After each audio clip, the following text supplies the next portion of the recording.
Sir 151 మంది ఎమ్మెల్యేలు గెలిచారు సార్. ఈ 151 మంది ఎమ్మెల్యేలకు అవసరమైనప్పుడల్లా సీఎం అపాయింట్మెంట్ దొరుకుతుందా సార్? కాస్త మనసు మీద చేపెట్టుకుని చెప్పండి సార్ ఆ విషయం. ఎన్నిసార్లు ఈ 5 yearsలో 151 మందికి కూడా అపాయింట్మెంట్ దొరికింది, ఇన్నిసార్లు దొరికింది అని చెప్పడానికి? ఒక్కొక్కరు 10 సార్లు 15 సార్లు అసెంబ్లీ ఉన్నప్పుడు అయితే రోజంతా కలుస్తూనే ఉంటారు. నేను అడుగుతాను, నేను ఒకటి జాఫర్, నువ్వు ఒకప్పుడు జాఫర్ రిపోర్టర్గా ఉన్న జాఫర్కు ఇప్పుడు ఒక దీన్ని నడుపుతున్నావు, ఒక టీం ఉంటుంది, నువ్వు ఎంతమందికి ఎప్పుడు అందుబాటులో ఉంటున్నావు, ఎంతమందికి ఎక్కడ తీస్తున్నావు, నీ దీన్ని బట్టి అవకాశాన్ని బట్టి చేస్తుంటావు. ఒక్కటే దీనికి గీటురాయి పెట్టుకోవాల్సింది, ఆ పార్టీ ఎట్లుంది, ఇంటాక్ట్గా ఉందా, కంట్రోల్లో నడుస్తుందా, ఆయన వాళ్ళకు అందుబాటులో ఉండడం అనేది ఏ పద్ధతిలో ఉంటాడు అనేది తనకున్న పరిమితులను బట్టి తనకున్న అవకాశాలను బట్టి డిసైడ్ చేసుకోవచ్చు. కానీ ఒకటైతే చెప్పగలను, అటెండెన్స్ రిజిస్టర్ మెయింటైన్ చేయగల కానీ అక్కడ ఉంటాయి సీఎంఓలో. మీకు కావాలంటే నేను ఎప్పుడన్నా చూపిస్తాను. రాజశేఖర రెడ్డి గారి వ్యవహార శైలిని మీరు చూసింటారు, ఒక జర్నలిస్ట్గా చూసింటారు. ప్రభుత్వంలో ఈరోజు కీలకమైన పదవులు ఉంటూ మీరు ఈరోజు జగన్మోహన్ రెడ్డి గారి దగ్గర తీశారు. ఆ ఇద్దరి గురించి తేడా ఏంటి అంటే ఏం చెప్పగలుగుతారు ఒక్క మాటలో? ఆయన రాజశేఖర రెడ్డి గారు ప్లాన్డ్ దీనికంటే కూడా అప్పటికప్పుడు స్పందించే ప్రతిస్పందన సిచ్యువేషన్ బట్టి చేసుకుంటూ పోయేవాళ్ళు. ఒకటి ఈయనేమో ప్రతిదీ ఈరోజు ఒక మాట మాట్లాడాలన్నా జగన్మోహన్ రెడ్డి గారు ఆచితూచి మాట్లాడతారు. ఎందుకంటే నెక్స్ట్ 5 years తర్వాత ఎవరన్నా అడిగినా కూడా దానికి నేను సమాధానం ఇవ్వాల్సి ఉంటుంది అనే ఉద్దేశంతో జాగ్రత్తగా మాట్లాడతాను. పబ్లిక్ దీనికి సంబంధించిన వీఆర్ ఆన్సరబుల్ టు 5 crores వీటికి సంబంధించి. కాబట్టి ఒక పార్టీ అధినేతగా నేను ఎట్లా మూవ్ కావాలనే దాంట్లో చాలా ఆచితూచి వ్యవహరిస్తారు. మిగిలిన వాటిలో కూడా ఒక కమిట్మెంట్ ఏదైనా ఇస్తే దాన్ని ఇది కాకూడదు, ఆచితూచి మాట్లాడాలనేది ఈయనకుంటుంది. అది వాస్తవం సార్. ఇప్పుడు తీసుకుంటే ఒకే పార్టీలోనే మీరు తీసుకుంటే ఇప్పుడు ఒక నియోజకవర్గంలో కంటిన్యూ కావాలి, ఎందుకంటే మధ్యలో అయితే ఇబ్బంది వస్తుంది, దాని వేరే మీనింగ్ వస్తుంది. ఆ రోజు ఆయన ఉన్న పరిస్థితి, తను డిఫరెంట్ ఫేజెస్ దాటుకుంటూ వచ్చినందువల్ల ప్రతిదీ హిస్టరీలో కలిసిపోతే ఫైనల్ వచ్చేసరికి ఒక ఎవాల్వ్డ్ రాజశేఖర రెడ్డి గారు, అందులోనూ ఆయన మాటల్లోనే చెప్పాలంటే పాదయాత్ర తర్వాత వచ్చిన రాజశేఖర రెడ్డి గారు, డిఫరెంట్ రాజశేఖర రెడ్డి గారు వచ్చారు. ఈ బాధ్యత మొత్తం తండ్రి హఠాత్తుగా చనిపోవడంతో జగన్మోహన్ రెడ్డి గారి మీద సడన్గా పడింది. ఈయన తన తండ్రి డిఫరెంట్ ఫేజెస్ చూశారు. చూసిన తర్వాత ఒక మాటను మళ్ళీ వెనక్కి తీసుకోవడానికి ఎట్లా అవుతుంది, ఒక మాట కమిట్ అయ్యాక వచ్చే తర్వాత వచ్చే ఇబ్బందులు ఇవన్నీ చూశారు. కాబట్టి ప్రతి స్టెప్ దగ్గర ఆ రోజు పార్టీ పెట్టిన రోజు నుంచి ఈ రోజు వరకు కూడా అతి తక్కువ మాత్రమే ఆయన ఎక్స్ప్లెనేషన్ ఇవ్వాల్సిన పరిస్థితులు వచ్చింటాయి, మీకు తెలుస్తుంది. ఇవన్నీ ఈ తక్కువ టైంలో సాధించడానికి కారణం ఈయనకున్న పట్టుదల లేక ఏకాగ్రత కారణం కావచ్చు. దాంతో వచ్చే షూడ్నెస్ ఒకటి ఈయనకుంది. అది ఒక లీడర్ కావాల్సింది. ఈరోజు పార్టీని బతికిస్తుంది, స్టేట్ కూడా హోప్ అయింది దాని నుంచి. 2019 నుంచి ఇప్పుడు పరిస్థితి మెరుగుపడిందని మీరు చెప్పారు సార్. సో మీరు కాన్ఫిడెంట్ గా ఉందో కాదు సార్, ఇక్కడ క్యాడర్ కూడా చాలా కాన్ఫిడెంట్ గా ఉంటుంది. ఇప్పుడు దాకా మీ కోటరీలో ఉన్నారు వేమిరెడ్డి గారు, చాలా క్లోజ్ కోటరీకి ఉన్నారు కదా సార్, ఎందుకు వెళ్ళిపోయారు సార్? మానుకుంటా బాగుంటా ఎందుకు సంతృప్తిలో పడ్డారు? కృష్ణదేవరాయలు ఎందుకు జంప్ అయిపోయారు సార్? ఇక్కడ పాత పార్టీకి సీటు ఉందో లేదా చెప్పక ముందు అసలు విచారణ ఎత్తేసాడు. ఇవన్నీ కాన్ఫిడెన్స్ లేక బాలశౌరి గారు కూడా దూరం అయిపోయారు. బాలశౌరి అంటే క్లోజ్ కోటరీలో ఉన్నవాడు, జగన్మోహన్ రెడ్డికి ఆత్మ నేనే అంటే బయటకు చెప్పుకునే బాలశౌరి ఎమ్మెల్యేలు వెళ్ళడం పర్లేదు సార్. ఎంపీ అనే ఒక వ్యక్తి, సిట్టింగ్ ఎంపీలు వెళ్ళిపోతే అది మొత్తం ఆ కాన్స్టిట్యూన్సీలో ఉన్న 10-12 మిగతా అసెంబ్లీ నియోజకవర్గాల మీద కూడా ఇంపాక్ట్ చూపించే ప్రమాదం ఉంది. ఇలా 4 ఎంపీలు, దాదాపు 4 సిట్టింగ్ ఎంపీస్ హ్యావ్ జస్ట్. మీరు అనేది అంత ఎనీ పొలిటికల్ పార్టీ, అది నాది కావచ్చు ఇంకోటి కావచ్చు, స్టాటిక్ గా ఉంటుంది అని అనుకుంటే అది ఒక ప్రమేయం అవుతుంది. ఉండాలని కోరుకోవడం కూడా కరెక్ట్ కాదు. ఒకటి ఫస్ట్ పాయింట్. బట్ ఇది పెద్ద జోల్ట్ కాదా సార్? ఏం కాదు, వాళ్ళకు జోల్ట్ అవుతుంది. ఎవరైతే దీన్ని ఇదే అయ్యారో జోల్ట్ వాళ్ళకు జోల్ట్ అవుతుంది. పార్టీ అనేది స్థిరంగా ఉంది. పార్టీ ఈ ఓటు ఈ రోజు ఉండే ఇప్పుడున్న పరిస్థితిలో ఈ పార్టీకి చూసేది ప్రతి ఒక్కరు జగన్మోహన్ రెడ్డి గారిని చూస్తున్నారు, ఆయన విధానాలు చూస్తున్నారు. వైఎస్ఆర్సీపీ అంటే none other than Jaganmohan Reddy గారు చూస్తున్నారు. ఆయన సెలెక్ట్ చేసి ఆయన ఎంపిక చేసే ప్రక్రియలో పూర్తి డెమోక్రటిక్గా అక్కడ ఏరియా అవసరాలను పొలిటికల్ వీటిని దృష్టిలో పెట్టుకొని చేస్తున్న క్యాండిడేట్స్ ఉన్నారో వాళ్ళు గెలుస్తారు.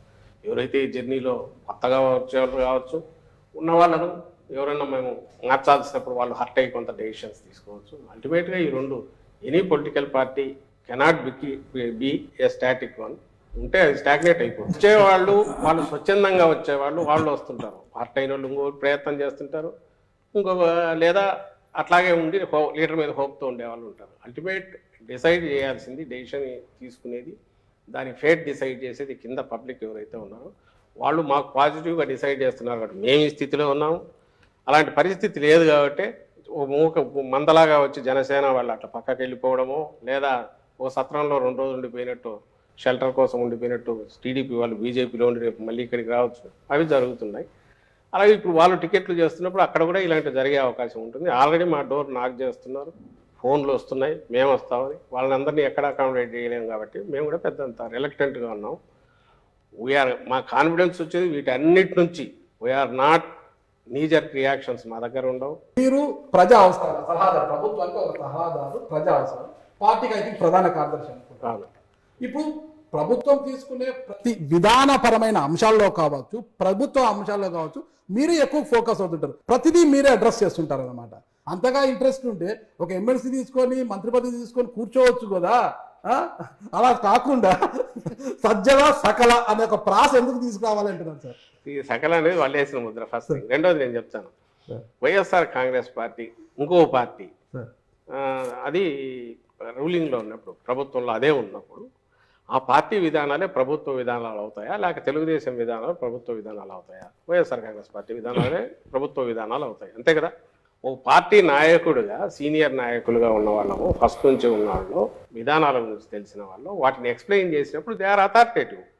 అది మేము కావచ్చు, ఒకవేళ ఈరోజు బొత్స సత్యనారాయణ గారు మినిస్టర్ కాకపోయినా ఆయన మాట్లాడినా, లేదా ధర్మాన ప్రసాదరావు గారు మినిస్టర్ కాకపోయినా ఆయన మాట్లాడినా, పెద్దిరెడ్డి గారు మినిస్టర్ కాకపోయినా ఆయన మాట్లాడినా, ఎందుకు వస్తుందంటే వాళ్ళ లెవెల్ ఆఫ్ మెచ్యూరిటీ లేదా పార్టీతో ఉన్న అసోసియేషను, పార్టీ విధానాల పట్ల స్పష్టత, ఎక్స్ప్రెస్ చేయగలిగిన వీటిని బట్టి వస్తే అవి దే గెట్ ఇంపార్టెన్స్. అవి ప్రభుత్వ పాలసీలు మావి కాక వేరే పాలసీలు, టీడీపీ పాలసీలు. ప్రోటోకాల్ ప్రకారం ఆయన నోబడి.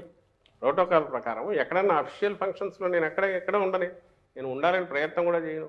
నేను పార్టీ ప్రోగ్రాంలో ఉంటాను, పార్టీ విధానాలు, ప్రభుత్వ విధానాలు అయిన చోట మాట్లాడతాను. ఫస్ట్ మీరు గమనించాల్సింది ఏంటంటే 10 yearsలో ఒక పార్టీని స్ట్రాంగెస్ట్ పార్టీగా నిలబెట్టి ప్రభుత్వం సీట్ల పరంగా ప్రజలు ఇచ్చిన బ్లెస్సింగ్ ఏదైతే 151, అది మామూలు బర్డన్, బరువు కాదు. అది పవర్ ఎంతనో బరువు కూడా అంతే. 151 సీట్లు గెలిపించారంటే ఎంటైర్ స్టేట్ అంత హోప్స్ పెట్టుకుందని, వీటిని డెలివర్ చేయడానికి ఆయన రౌండ్ ది క్లాక్ ఫోకస్ పెట్టి పని చేయకుండా అయితే అసాధ్యం.